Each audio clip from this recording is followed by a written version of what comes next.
আজকে ভাবছি বাড়িতে যাব। তো বাইরে যে পরিমাণে গরম হয়েছে কী নিয়ে যাব বুঝতে পারছিলাম না। তো বললাম ওকে চলো মিষ্টির দোকানে যাই আর একটু মিষ্টি দইটা নিয়ে যাই। অনেক দিন ধরে দইটাও খাওয়া হচ্ছে না। তো মিষ্টি দোকানে এসে দেখি এখানে এত পরিমাণে মিষ্টির ভ্যারাইটি ছিল। তা আমি বললাম তাহলে চলো একটু মিষ্টিটাও নিয়ে যাওয়া যাক। রসগোল্লা তো প্রতিবারই নিয়ে যাওয়া যায়। তো এইটা হচ্ছে গোপাল ভোগ মানে নতুন মিষ্টি দেখলাম। তো ওকে বললাম চলো এটাই নিয়ে যাই। তো ও বললো হ্যাঁ ঠিকই আছে, রসগোল্লা তো প্রত্যেকবার গেলেই নিয়ে যাই, আজকে হচ্ছে একটু অন্যরকম মিষ্টিটা নিয়ে যাওয়া যাক। বাড়িতে আসা মাত্রই কুয়ার পাড়ে চলে যাচ্ছি।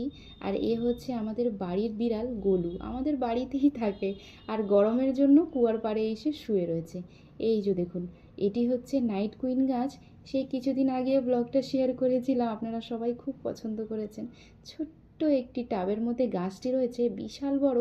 আর একবার দেখুন ফুলগুলো কীভাবে মানে পাতার ভেতর থেকে মানে ডালগুলো বেরিয়ে এই বিশাল পরিমাণে মানে বড় বড় সাইজের ফুলটি হয়েছে। তবে একটাই খারাপ লাগলো, যেটা হচ্ছে এই ফুলটা যখন ফুটে কেমন দেখতে হয় সেটা আমি আর দেখতে পারলাম না। অনেকক্ষণ অপেক্ষায় ছিলাম, মা বললো দুদিন আগে নাকি ফুলটা ফুটেছিল, এখন নেতিয়ে গেছে, যার জন্যে আর দেখাতে পারলাম না। আর এ হচ্ছে আমাদের বাড়ির বিড়াল গোলু, বললাম না কুয়ার পাড়ে শুয়ে আছে, আমাদের বাড়িতেই থাকে ও। আর এখানে আরও অনেক ফুলের গাছ রয়েছে, আর সঙ্গে হচ্ছে এই পাতার মতন এটি হচ্ছে রজনীগন্ধা।